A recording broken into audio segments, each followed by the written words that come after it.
I'm Ivy. I'm Rachel, and we are Swords and Sapphics, a podcast all about representation, queer media, women with a capital W, and a little bit of nonsense. So start sharpening your swords, sip your tea, and join us as we obsess over the wonderful beings that are women.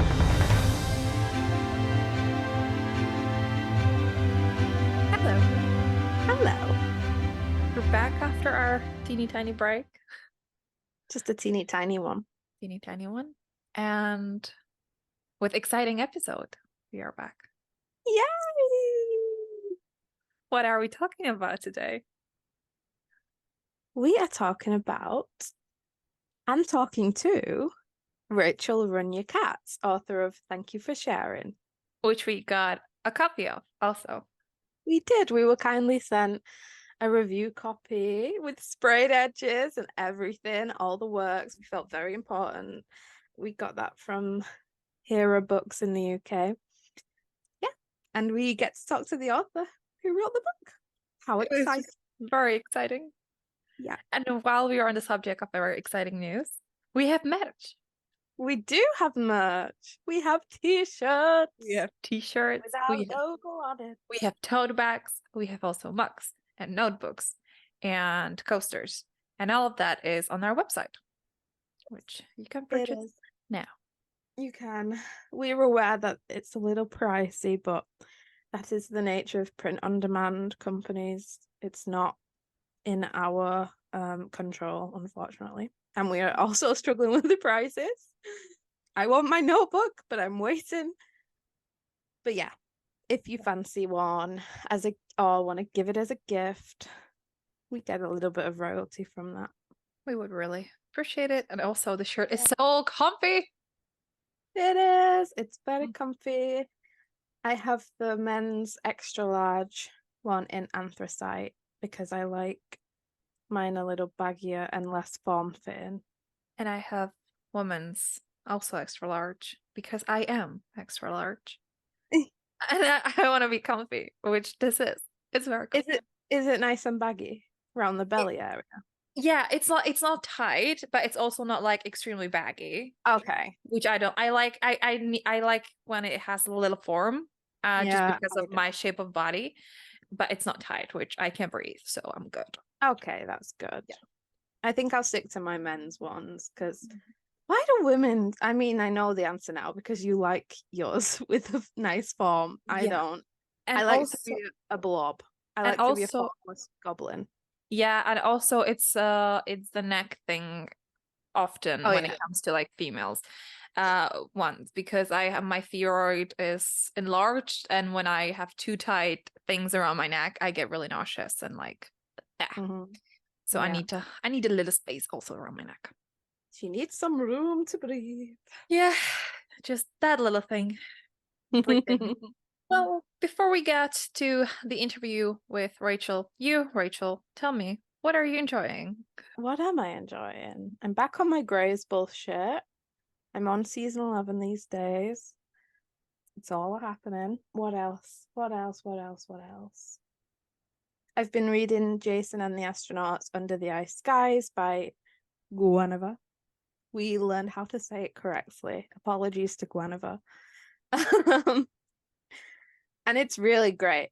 Somebody said in the Discord chat says they weren't that keen on like sci-fi, so they didn't know if they should read it or not. And I was like, actually, it's very like snowy. Sorry, do you have a ladybug on you? Oh my god! Oh my god! She also wants to be interviewed. Do you have anything to say? Oh my god! Oh, this makes me so happy. There are two types of people. It makes you happy, and I would freak out. I love ladybirds. I know you do. Okay, well, I'm gonna play with my ladybird while we continue speaking. Okay. Where were we? You were talking about the book. It's not like as heavily sci-fi so far for me. It's a snowy landscape at the minute, and like the sci-fi elements easy to kind of grasp, and also the characters speak in sign language, which is really nice. A really nice change. So yeah, I would recommend it even if you're not that keen on sci-fi, because it's very sapphic and you get fed pretty early on as well with that romance. So I'm really enjoying it. I'm very excited to get to it. How about you? I'm also, well, I'm still in my Grace era. I'm back. I'm on season 13. I'm long past you once again. Yes, once again. And Only Murders in the Building finale just dropped. It was amazing. Meryl Streep, I'm gonna shock you all. She was fucking brilliant. And it was just so much fun. And this time there are like musical numbers, so I get to listen to that.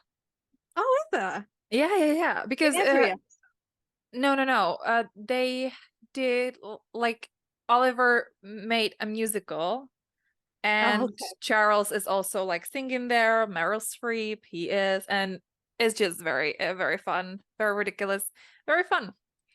Good. Yeah, so that, and when it comes to reading, I didn't read very well lately. Well, I read Thank You for Sharing, and I'm reading The Hunger Games. Yes, we're both rereading The Hunger Games quite Yeah. slowly.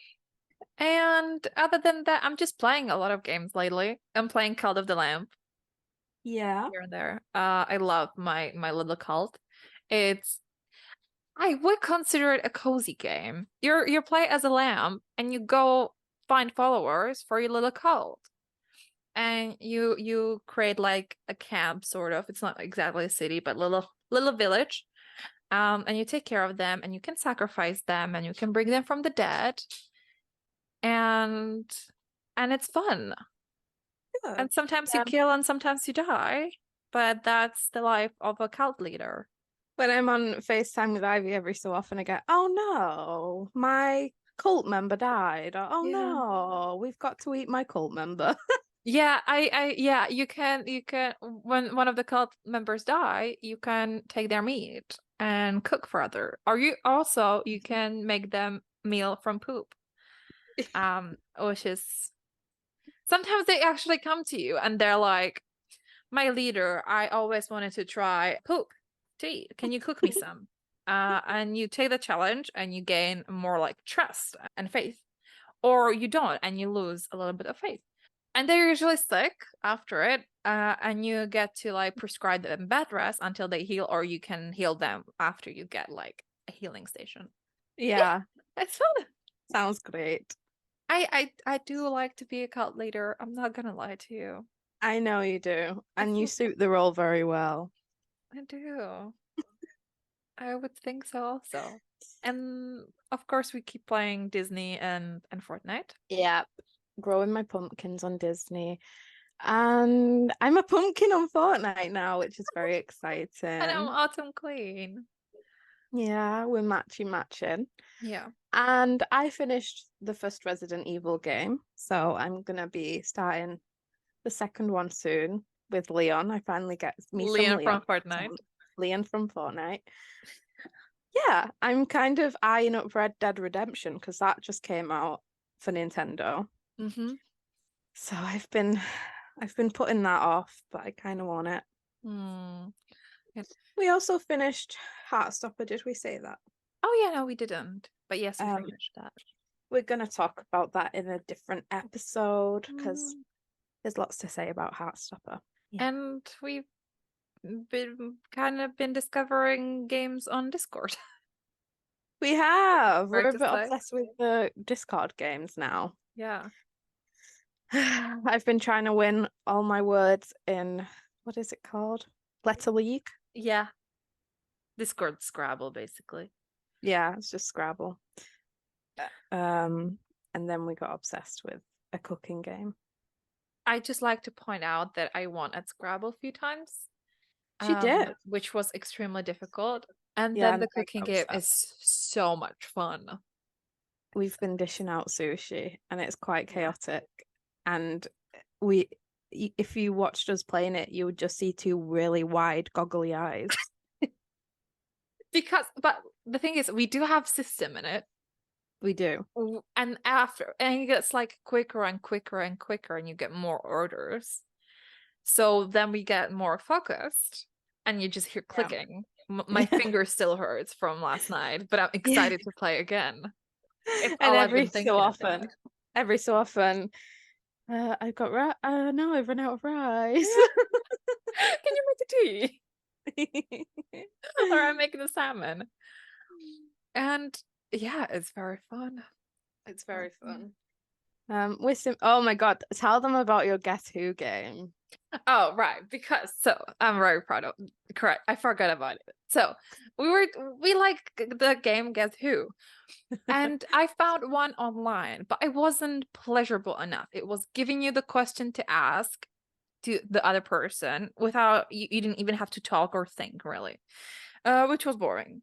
So I was like, we can make our own. So I created a Guess Who like table, board, whatever you call it, and I used our favorite characters from books and shows and movies, and it's absolutely brilliant. I don't think I'm over exaggerating when I say it's brilliant. It's brilliant. I'm already thinking like when I see a character that I know we enjoy, I'm thinking I might add it to the extension of it. Yeah, we need an extended version, I feel, because we did do quite a few rounds, so we've done quite a lot of them now. Yeah. Or just create a few versions. Yeah. But the more we have it, the longer it is and the more fun it is. Yeah. I love it. That's so good. Although I thought that Reese was turned into a bird in Sarah J. Maas. Yeah. The thing is, we're trying to think of some interesting questions to ask, so it's not like generic. And I asked if one of the characters that she had turned into a bird at some point. And she said yes, even though she had Reese. And I'm like, he has wings. He didn't turn into a bird. I get very confused with the Sarah J. Maas universe because they all seem to turn into something with wings and talons. And if I see wings and talons, I just think, oh, bird. And then I realize he's more of a bat. So let's talk about Thank You for Sharing. Mm-hmm. The book is a contemporary romance featuring a bi main character, and she is a Jew of color. She's Black, and he is also a Jew of color. He's Korean. Is he Korean? I think so. And they're kind of enemies from summer camp way back when, and they're forced to work together on a project. And as they do that, they form this little group where they meet up every Friday with their friends and just vent and rant, and of course they become friends and more. I really loved it. Me too. It was very fun. And also I'd like to point out that it's so refreshing to see a person in a book that works in marketing having an actual good ideas and like being actually like logical and part of marketing. Because that's been my pet peeve. Usually in romance novels, someone works in marketing, and usually it makes zero fucking sense. Yeah. But yeah, that was fun. That was fun for me. I get it. There was a lot of aspects where I was like, wow, this author must know a lot of things. Yeah. Because Aliyah, the main character, works in a museum, and yeah, there's just a lot that goes into it, and it's very clearly like so like thought out and elaborate and detailed, and that was one of my favorite things about it. Like it was very rich. There was lots to it in lots of different ways. First of all, Siobhan was my favorite character. She was Irish, she's fat, and she has this line where she's like, I said I was fat, and her date was like, no, you're beautiful. And she was like, when did I say I wasn't beautiful? And that was beautiful. That was beautiful. Like there was some really glorious fat representation there, even though she's just a secondary character. And then of course the characters are both Jewish, and Jews of color. So I actually learned a lot more about the religion in general and the community, because whereas Christianity is always kind of represented as like suppressive and restrictive, like Jewishness seems more of a community and like something, like there was so many little celebrations, and even there was like a grief, an event of grief for like Daniel's dad who passed away, and it was just the family getting together and eating his favorite foods. And it made me realize like not all religions are cultish and weird. Like some religions are genuinely just a way of building like relationships and connections, and that was really nice. It was nice to get that insight. I know very little about it. And I'm also coming from a very atheist country in general. Yeah. So because I rarely know anything about religion, period. Yeah. I mean, you can always learn the bare bones. Like I learned plenty of like the traditions and rituals in like religion when I was growing up at school. Like we did have a nice and varied like religious program with different religions. You didn't have No, that? absolutely not. No, I'm telling you, we're like one of the most atheist countries in the world. We don't talk religion at school at all, only like when it comes to history, because of course, like a lot of Czech Jews were taken to the camps. So that affected our history, but we're looking at it from the like historical point and like the facts, not the religion and all that. Even like we had wars when it came to religion, and that affected our history a lot, but we never like talk about the actual religion. That's so interesting, because I thought with like, because I knew that you had a lot of like Czech Jews who were impacted by like the Holocaust. So I figured that it would like if there was any religion there, it would be primarily like Jewish people. So it's interesting. I didn't know that. I honestly I can't tell how it's now when it comes to Jewish people. I know like my aunt that married into our family, that like her dad was taken to a camp, which is weird for me to like, it's not it's just one generation like away, which my brain wasn't braining out. And we do have Catholics here, I think. Yeah. But I and that's probably the only thing only people I hear about, especially when it comes to like our laws about same-sex Right, parents and because partners, and they're always the loudest. you still have those like Easter traditions, right? Like, Yeah. isn't that from Catholicism or? No clue. I don't know. Especially here in Prague, it's not that common. Like it's more the countryside. Okay. Also these traditions are more like pronounced in the countryside. Like Easter here is no longer much of a thing against like little villages and stuff like that. So interesting. It's kind of the opposite here. Like everybody I know is an atheist. Well, most people that I know. But like in the city, like you see Jewish people, you see like that we have tons of mosques in like my local town and cities. And yeah, there's just that we're like a very multicultural society with like tons of different religion. And it's not exactly the most welcoming place in the world, but one of the biggest ones which surprised me was like Polish people. Like I guess it is a lot of people come in for the jobs, and that's something the Tory government are trying to stop, which is ridiculous. It's I mean, don't get me wrong, like we're still majority white British people, and there's a lot of like xenophobia and Islamophobia and racism going around, but in general, like it was never unusual for me to have friends who were Asian or Muslim and things like that. Yeah, it's not here. We very very like the central white Europe. There was only one black kid in our elementary school, or maybe only kindergarten. I don't know if he went to elementary school with us. with my brother actually. And we have, of course, like Roma people, but that's it. Yeah. It's interesting. I didn't know Isn't that. it? Yeah. Yeah. And it's also interesting because Slovakia is very religious, and we used to be one. And then, of course, we're Yeah. next to Poland, which is also extremely religious. Mm. Yeah. Yeah, it's interesting. It is very interesting. Yeah. So we learned a lot, which probably we shouldn't have. Like, obviously, we should always be educating ourselves on these things, but you know, it was good. It was really nice to see that side of it for two basic white bitches who have not before.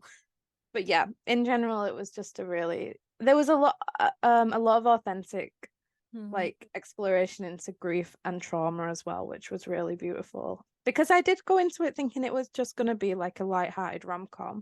And it was light-hearted for the most part, but there was this really like beautiful way of portraying Leah as like someone still overcoming trauma, and she was allowed to be messy and have that space to kind of sometimes just be wrong. Like she wasn't always right. I think also Rachel in her Instagram bio has like Rom trauma writer. Okay. Yeah. So if I would have looked, I would have seen that. Yeah. I mean, that I would like that to be my brand as well. It kind of is. You gotta sprinkle trauma into the Yeah, one. of course, to make it interesting. But yeah, I would very much recommend this one. Also. And I'm excited to talk to Rachel about so more into it. Let's do that. Okay, so first of all, thank you for joining us. Can you tell us a little bit about yourself? Hi, I'm Rachel Runya Katz. I am a scientist by day, author by night and weekend. And I wrote Thank You for Sharing, which is what I like to call a rom-trom-com about two former Jewish sleepaway camp crushes turned rivals who meet again later in life when they're forced to work to market a natural history museum to a younger adult audience. Wonderful. You mentioned you're a scientist. You have a PhD in biomedical engineering, which impressive. Yes. How does one go from to writing? I've always really loved writing and reading. I think in part I was pretty different in age from my siblings, so I did a lot of like playing by making up, scenarios in my head and making my Barbies do them, or just like kind of imagining things. So I have always had a very active imagination, and books were kind of my favorite thing growing up. My parents would joke that like a nuclear bomb could go off if I was reading and I wouldn't notice. So I get so lost in the world. Like when they would call me for dinner, I would genuinely not hear them. They'd have to like come upstairs and like physically like get between me and the book for me to notice. And I wrote a fan fiction in college. I did a lot of kind of like short story writing on the side of doing my bioengineering studies. And it just didn't really occur to me to like try to write and publish a novel in adulthood. It's just funny because when I was a kid, I would say that I always wanted to write a book on the side. Whatever I became, I wanted to also write a book. But it's one of those things that like as you get further in life, you start to think that those things are really impractical. But earlier in the pandemic, before vaccines were available, I was like very isolated, as we all were. And I started reading so many romance novels because a genre convention is that they have a happy ending. So it can be as much of a rom-com or like a dramatic angsty book as you want, but no matter what, in the end, like these two or more, if you're, depending on what kind of romance you're reading, people are going to end up together in like a loving relationship, at least for the time being. And that was something that was really helpful to escape into at the time. And I think it's sort of natural that like being quite isolated, reading at a certain point, I mean, it was like almost a book a day. I just started thinking of ways I could, have my own take on the genre. And so then I started writing when I was going to lab for these like really short shifts. We couldn't eat on campus. So I would go for like 6 hours, try to get all of my work in, go home, eat, and then read, and then later write. And so that's how I ended up actually writing a book. I don't think I would have or at least I wouldn't have at this stage in my life, if the pandemic had not happened. Amazing. There are so many like underrepresented characters and identities in that. So I was wondering, what was the querying process like if you went through it, or how did you find publication? Because of course we're still growing as an industry and there's a lot of marginalization still. Yeah. I got my agent through good old-fashioned querying. She is fabulous, just truly like so good at her job from the like just the pure business standpoint of like being able to get good deals and like being sort of, sharkish if she needs to. And then also can be like a very comforting presence, which is often needed if you're, a sensitive artist in the industry. And I think in some ways, it feels just like lucky that she connected with it. I mean, getting like a book deal is a combination of like hard work, timing, and luck. And some of it is work, like figuring out which you kind of are creating your own luck. Like it is luck that my agent connected with it, but like I did my research on which agents to submit to. And so I had this inkling, based not only on her list or on her manuscript wish list, but also I just kind of like looked at her social media presence. Like Twitter was the romance community and agenting community on Twitter was still a thing at the time. It's not really anymore. But I kind of looked at her tweets and I got the sense that she maybe had a somewhat similar outlook on the world to me, which is helpful when I'm writing from a marginalized perspective, because I just got it felt like safe to submit to her. And so I think there's like a little bit of like creating my own luck, but then it is also luck that she actually like connects with my writing style, connects with all of that. However, the connecting part, it's this really esoteric thing that I think people in the industry can rely on as an excuse, whether it's an intentional excuse or just like a subconscious bias. But, the reality is, particularly in romance, the vast majority of people in the industry, like agents and editors, are sort of like middle to upper middle class white Christian women. Yeah. That's also the vast majority of books published. When you're writing about queer G's of color and somebody says they love the writing, but they just couldn't connect for some reason, they can't put their finger on. Maybe it's because they just didn't vibe with the characters. Totally fine. Maybe it's because of these marginalizations the characters have that took them out of it. And it's hard to know what is what. I think particularly since, I'm talking to y'all who read the UK edition. My book was published with Hera, which specializes in diverse commercial fiction. And we actually had a more difficult submission process in the UK, because on top of being from these marginalized identities, it's also very firmly set in Chicago.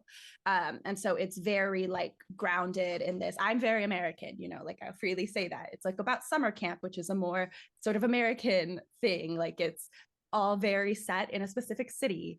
And so the responses that, my UK agent, Louise Scott, was like niche, right? That's like one of the words used. This is niche for the market. And, I think it's sort of like a hard pill to swallow, but it's also just reality.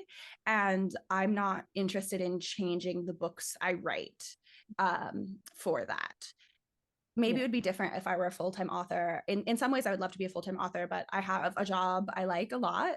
And so I have like a salary that's not connected to this. So I don't need to start making considerations of like, should I dial this back in order to get more deals or sell in more countries. I don't need to make that consideration. So I don't. But that's like from a standpoint of privilege in that way. And I've talked to a lot of other Black American authors, and I think the average Black American author who is getting like a sort of equivalent deal to a white American author is having a harder time selling in UK or selling translation rights or whatever. Because it's like now we're getting into what starts to it allows publishers to say niche, because it's like, this is American and this is, you know, this group of people and all of that. Now maybe they're right, like I don't know, they have to make money, maybe they do have numbers that truly tell them they couldn't possibly market it, but I do tend to be of the mindset that things are marketable if you market them, if you're willing to market them. And I'm like I love Hera. I'm like extremely happy that I ended up there. They're fabulous. They made a beautiful package. The sprayed edges on the first edition are absolutely gorgeous. Yeah. My first book with the sprayed edges, like, so this is a big thing for me. Well, I'm so glad. Yeah, it's just, they're fast, like they're just fabulous to work with. They left some arcs around London, advanced reader copies around London, and I recently got a message through my like website contact form that somebody got it at I think they call it a charity sale at a market. And it was like an advanced reader copy, and they're like, I have no idea how this ended up here, but I loved this book so much. I'm like, so you know, they've found how to get their reach. I'm so happy with Hera.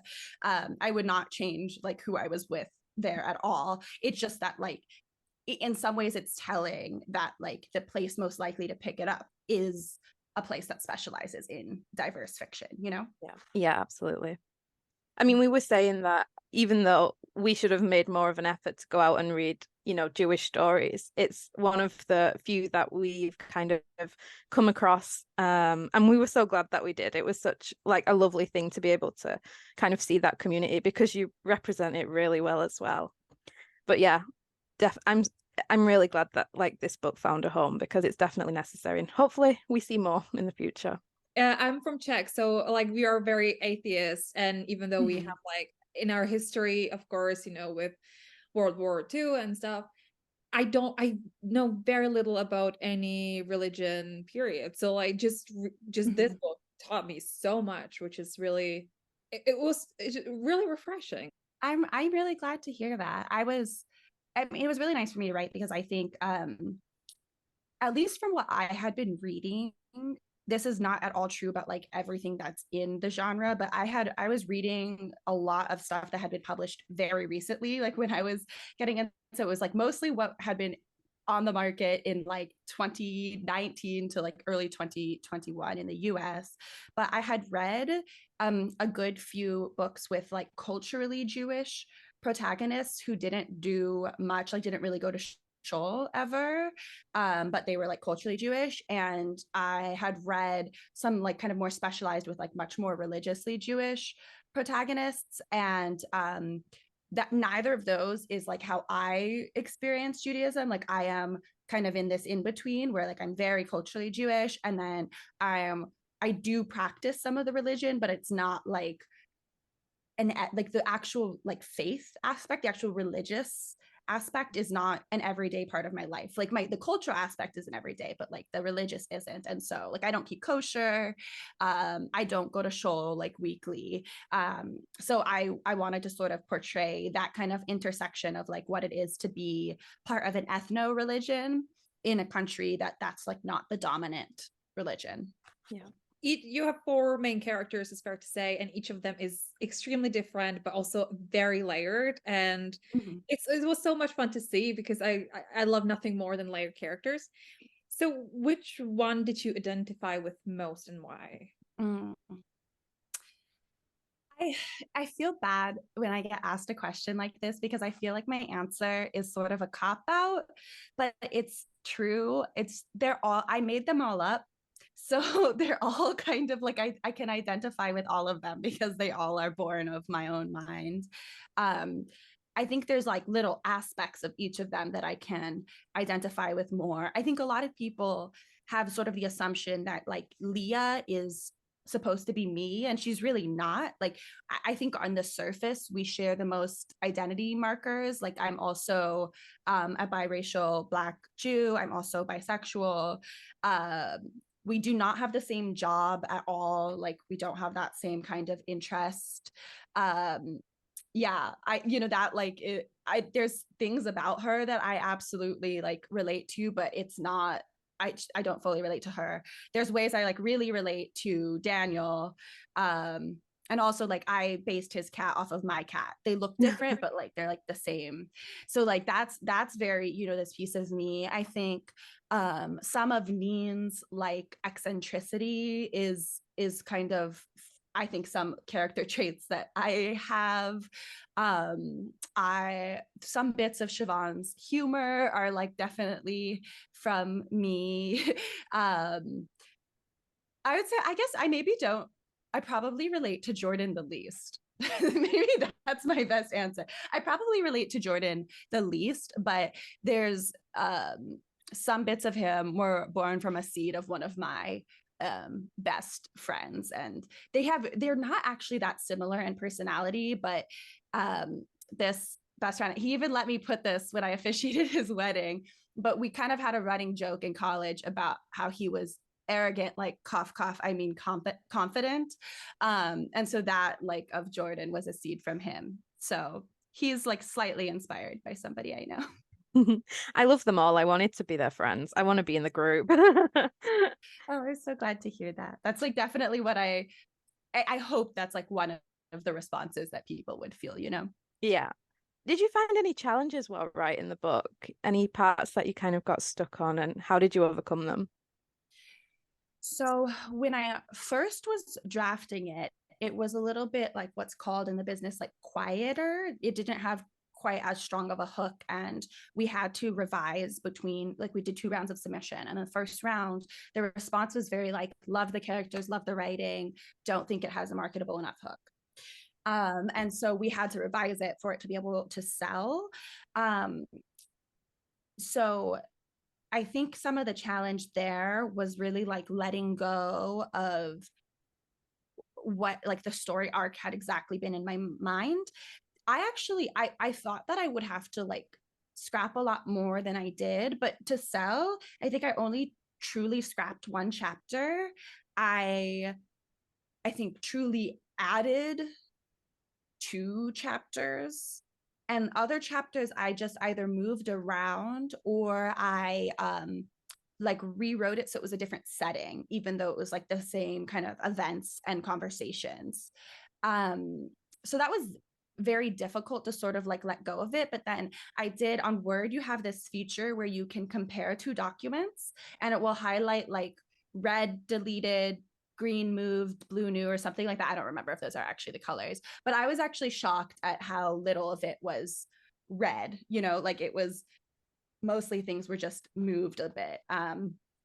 So that helped me get over it, I guess. But yeah, it's really difficult. I think for most authors, you feel you can get like really attached to like, this is how it came to me in my mind, and so that's how it is, you know? It feels almost like, at first it almost feels like you're lying, right? It's like, well, that's not how it happened. So but yeah, I got over it because I did want to publish it. Yeah, you kind of have to. It's always interesting to me to hear like the words it like to make him marketable better, because I work in marketing and I'm like, it just always baffles me because you can market literally anything if you just think about a good hook to take. Like Rach also had to change her name for her book, and it just, I don't know, it feels always a little icky to me because again, you can really market anything. Yeah, I think I completely get that. I think one editor framed to me, because mostly the response had been like not a marketable enough hook, but one editor framed it as like they preferred a stronger narrative hook, and that actually really helped me get over it, because that sounded more like it was about the quality of the book rather than about like the ability of the book to sell. I think it's like deeply distressing as an author, because you're like the artist in a business. And so it can be really hard because it is a business. So you have to sort of listen to, like trust in the sales and marketing team and whatever, and what they think, what their market research is.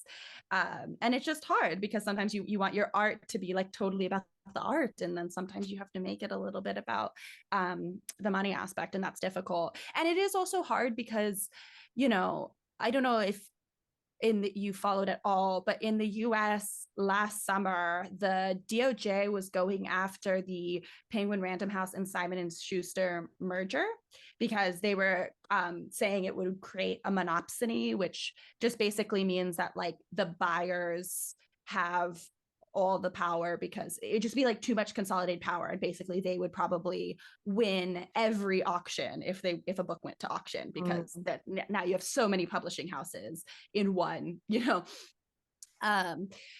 and one of the things they were trying to like defend themselves, so to try to have the merger go through, was like basically they're saying, actually, we can't predict what's a bestseller, which I think they were exaggerating to try to, but it was kind of funny because then you're like, oh, it makes it even hard. Like all the authors on Twitter at the time were being like, so why did I listen to you when you told me to change this? Because oh, so you don't actually know what makes it a bestseller? I think I'm sure they were like, trying to put themselves in the best position, as you do in a legal case.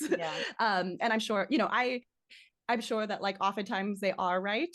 And that's why I mostly listen, right? At least I think when you're an author, part of it is like you have to decide when you're going to put your foot down and like when you're just going to go along with it. And I think that's something that like I've been in progress of learning, but now that I'm like, I've delivered my second book and everything, I have gotten better at like, I hear feedback and I can kind of weigh it and say like, is this with my vision? Is this important? Like, will this make the book better? And make a decision based on that. And usually like I've been really happy with my like editorial experience in the US and like my experience with Hera in the UK. Like I have been, the people I work with directly are wonderful. So I've been lucky in that regard, where I am like mostly not feeling like, oh my God, I have to make this like huge creative sacrifice to like sell the book. But I know that's not the case for everybody. And that's definitely why the like, we don't actually know what makes a bestseller was like upset a lot of people. Yeah. So you just mentioned book 2, which is very exciting. I'll be glad to read more of your work. Can you give us any hints about what we might find, or are we not allowed to know? We haven't announced the title yet. It is a sapphic road trip romance. It's still a rom-com trub. They're on a Southern Jewish history road trip, and it's two women whose best friend died, and this was the bucket list road trip they were supposed to go on. So sad, funny, romantic again. I actually don't have we don't have like a UK deal for it finalized as of now. Really, really hoping that it'll be in the UK again. But yeah, the Thank You for Sharing was a 1-book deal in the UK. My US deal was a 2-book deal. So we have to like submit this one and see if my publisher wants it again. So knock on wood, it'll be in the UK. If it's not, you can still like order from the US. It will be out next fall. Right. We will be.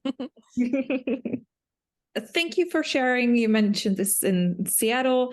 And so why did you choose to set the story in the city, and why museum location, which by the way, I'm a big fan of.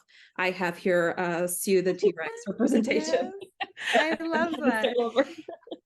That's amazing. I've lived all over the US. I was actually born in Mobile, Alabama, which is a very southern town on the Gulf of Mexico. But I only lived there for a very short period of time. My grandmama is still there, but we my mom moved me to Chicago. So I lived in Chicago for like 6.5 years. And even after we moved away from Chicago, my mom's extended family, my grandmother was the oldest of 8, and all but one of those siblings had children. And like all but one of those children had children, and most of them were still in the Chicago area. So even after I moved away, I really went to Chicago oftentimes multiple times a year. And I would go and like stay with my grandmother, sometimes for like a week or 2.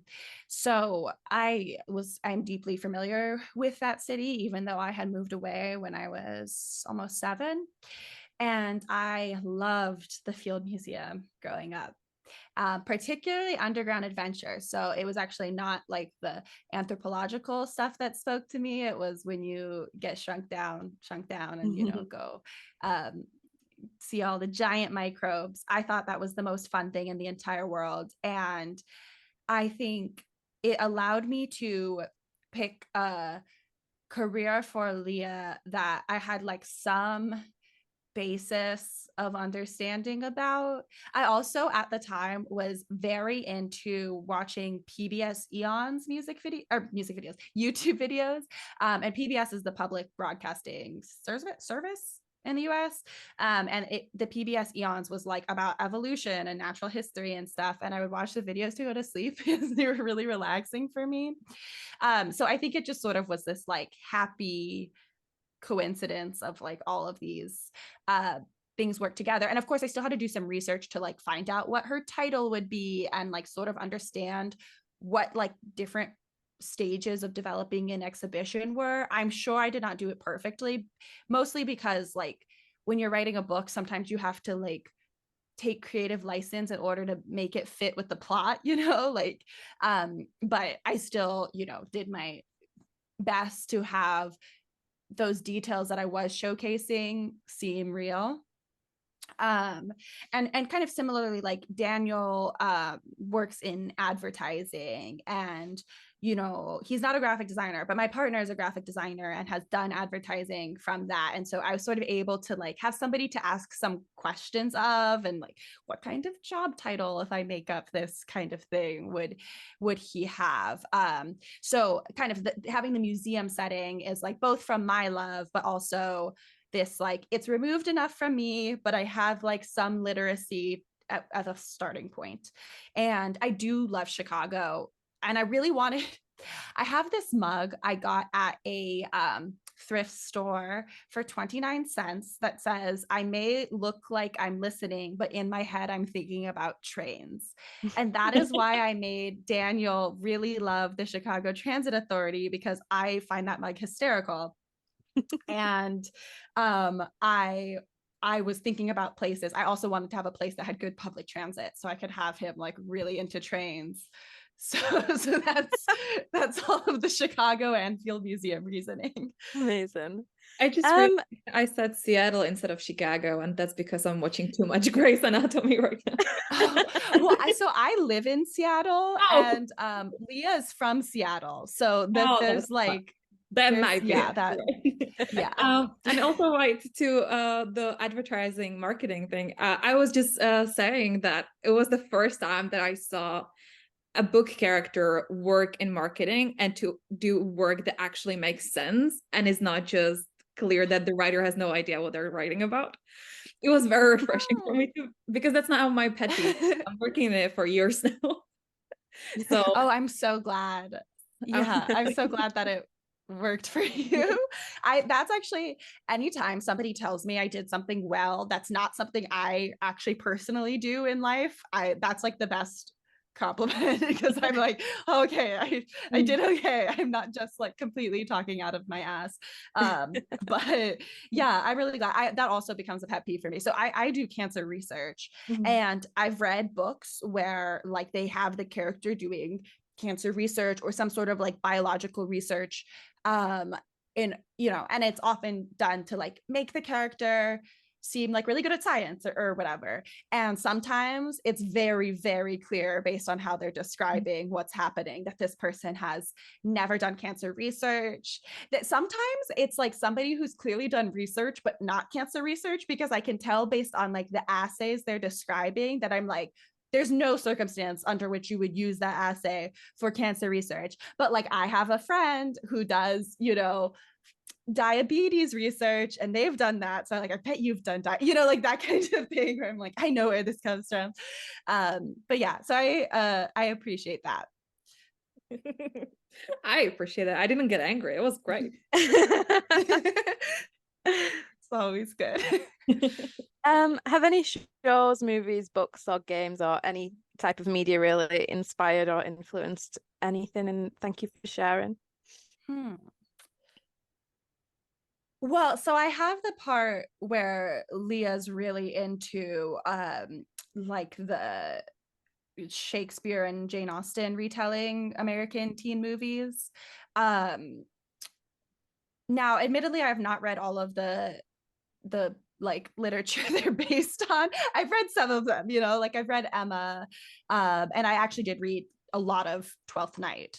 But yeah, I truly growing up did like love She's the Man, and I had like a lot of friends who really loved She's the Man, and I thought it was pretty funny to like have this explanation for Leah and Neen, where it's like, you know, if you squint, you can kind of see like Amanda Bynes' character as gender fluid, which like Neen is, and Duke Orsino's character as bisexual, with which Leah is. And so there's sort of like some inspiration there. Like that's why I plucked that one as kind of like the big one for them, because I also like I maybe love 10 Things I Hate About You more than I love She's the Man, like personally. It's my favorite film. I'm so it's so good. Yeah. I mean, maybe you can see that in the fact that I like prickly women and like know, that's, so I think that is some inspiration. I'm trying to think of other books or movies. I mean, so there's the aspect of, I was reading a lot and I read a lot of Jasmine Guillory books, which are told in third person past dual point of view. And I also read The X Talk by Rachel Lynn Solomon, and that one is told in first person single point of view present. And I realized that when I was writing my kind of literary short stories, I had never written specifically in third present dual. And I kind of like, I honestly was like, oh, this is a combination of those two things. And so I tried it, which was, I think it was like a fun exercise, and ended up being actually particularly useful. I mean, I really like it because it feels I like present because it feels very immediate. Yeah. And some people don't like third present because for third, they want it to feel less immediate, and for first, they want it to feel more immediate. But, you know, everybody has their like opinions on their own like tastes, but I like that sense of immediacy. And I also, in my second book, because they have flashback chapters, it ended up being really useful to like sort of distinguish those, because it's like the main timeline is in third present, and then we've got third past for the flashback, where it's obviously not impossible to do it, but had I written the whole thing in third past, maybe it wouldn't like, I wouldn't have like as clear cut of like an obvious way that this is the past, you know what I mean? Yeah. So I think that ended up being a set of inspiration. I think the rest of it, I just sort of, my inspiration came more from like other things, like different life experiences, things my friends have said, that kind of thing, more really than like other works of literature. And that I could tell that it kind of like bled through the way it was just so like based around character and reality. It just felt very authentic and just a book really about life before anything else. I don't know if that's fair to say, but that's just how it kind of felt. Well, thank you. That's I was perhaps too concerned with the realism of it. Like I really wanted it to feel, as much like real life as you can in a romance novel. And that was actually part of the struggle when I had to revise it, because I was like, in order to make something more high concept, unless it's like a best friends, like continual best friends to lovers, in order to make something more high concept, you often kind of have to make there be a lot of coincidences. Yeah. So like they not only sat together on a plane, not only had Daniel gone to this party that Neen was at, but then also in this huge city of all the people who work in advertising and marketing, the person who gets hired has to be Daniel. And like I had some like moments of like, oh, what are the actual chances of that, you know? Yeah. But in order to like write a book, you have to kind of like get over that and be like, okay, well, the chances are low, but that's how this happens. And that's how romance okay. works. Yes. Yeah. So I do think I had some too much preoccupation with that, but I think it ended up being, I think it also served the book because I was concerned about that. I was aware of trying not to make all of it feel too like, oh, this is all such happenstance, you know? Yeah. Yeah. If you could give any advice to authors set to make their debut, what would it be? Block all of the review sites as soon as you can. That's what you should Perfect. do. I did not do that. It was bad. But it's now blocked. So, I mean, that sucks though, because I used to use Goodreads to track my own reading. So that is what I miss. I don't really care so much about, like, it wasn't even for like me to leave reviews. I didn't leave that many reviews, but it was just like really nice to see like throughout the year what I'd read. So I miss that, but it's not worth it. Yeah, we do the same thing. Every so often, Ivy might like have a check of my reviews and tell me the good ones, but I've tried to ignore them as well. But it's something you have to kind of learn through as well. And yeah, you like get one bad review and you're like, no, I can't do this anymore. Yeah, it's so funny because it's like every author tells you this, and you're like, I'll be fine. Yeah. I've gotten criticism before, and you're not fine. So yeah, exactly.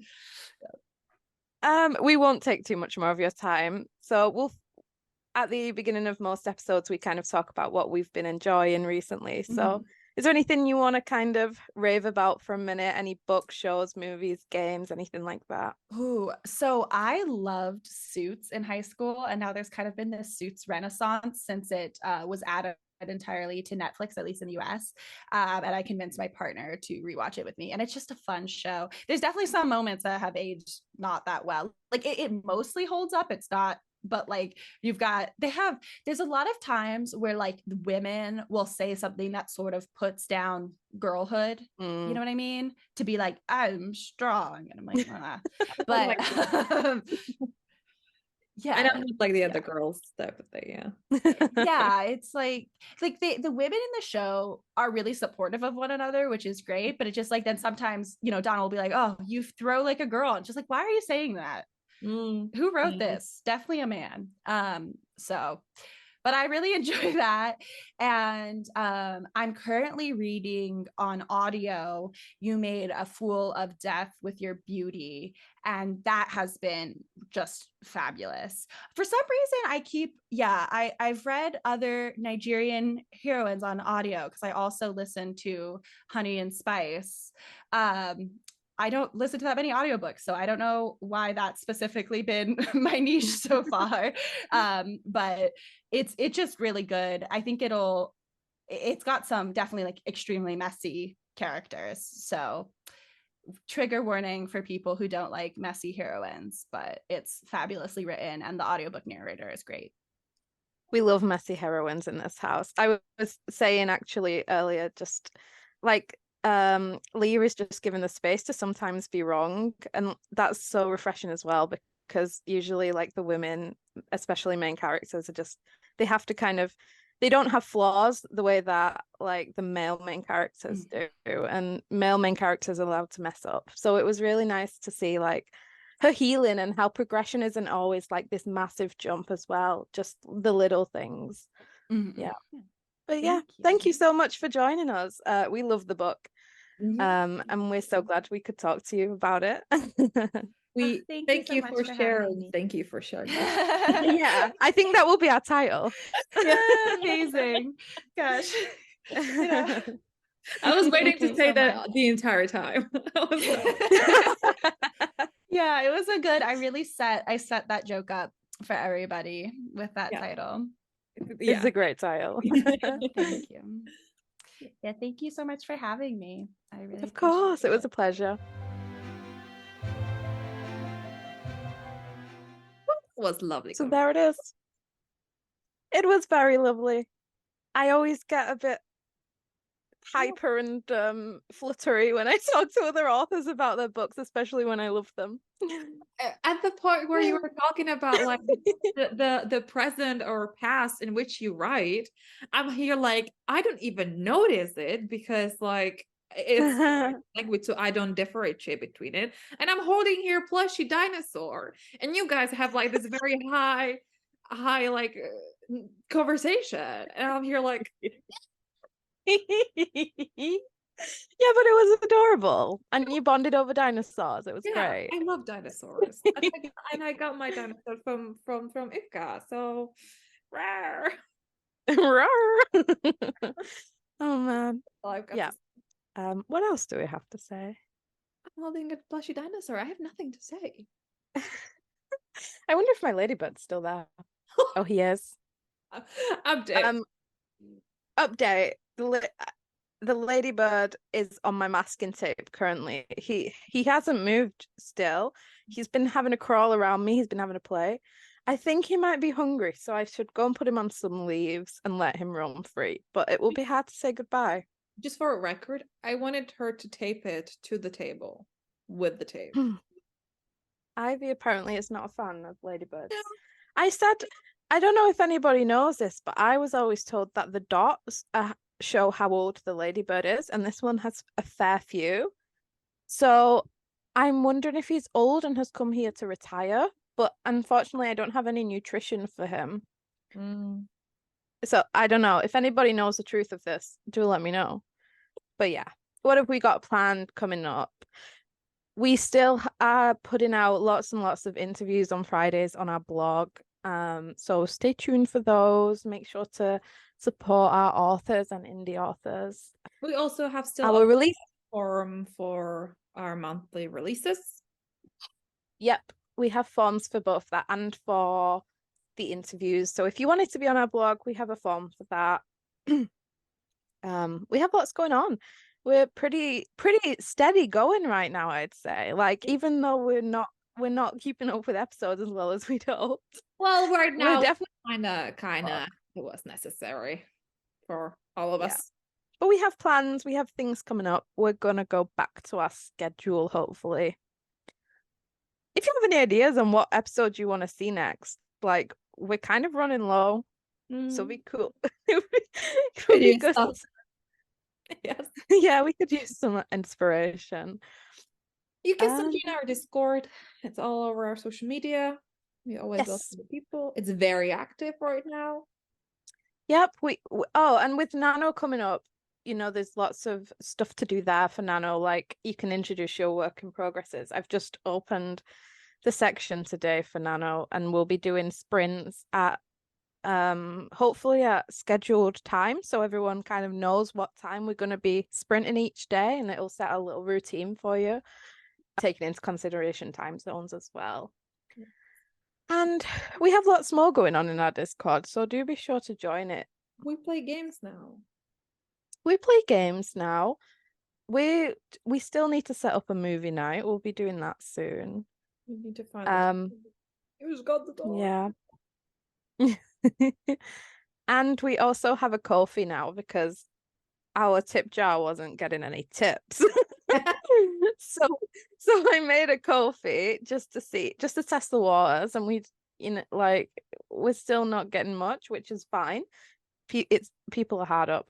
It's not a good economy. And you probably don't want to pay to neurodivergent weirdos who just like to talk. But it does help us. Biased when I say that we deserve it. I think we deserve it. We do work very, very hard, and we put a lot of money into keeping our blog up. Something I didn't know before I became an author was how much it costs to run and sustain a website. Yeah. That's a lot. And So we don't have to pay for graphic design or the web designer because we have us. yeah, and we're still spending a lot of money. Yeah. And like we said, our merch thing is more expensive than we hoped also. So yeah, and we're going to put some stuff in our shop soon as well, like bookmarks. I can put my EPUBs there so you can buy directly from me if you'd like. Yeah, so that's where we're at. It's all a go. You must remember to support women's rights. But most importantly, support women's rights. Especially if they're kind of disaster by main characters who know a lot about furculars. Or just dinosaurs in general. Yeah. We shall see you later, alligator. In a while, crocodile. Thank you for listening to Swords and Sapphics. You can enjoy a new episode every Wednesday. While waiting, you can visit our website, swordsandsuffix.com, and find lots of articles, interviews, and guest pieces. Feel free to contact us with any requests, questions, or inquiries through a form on our website or directly to our email, swordsandsuffixpodcast@gmail.com.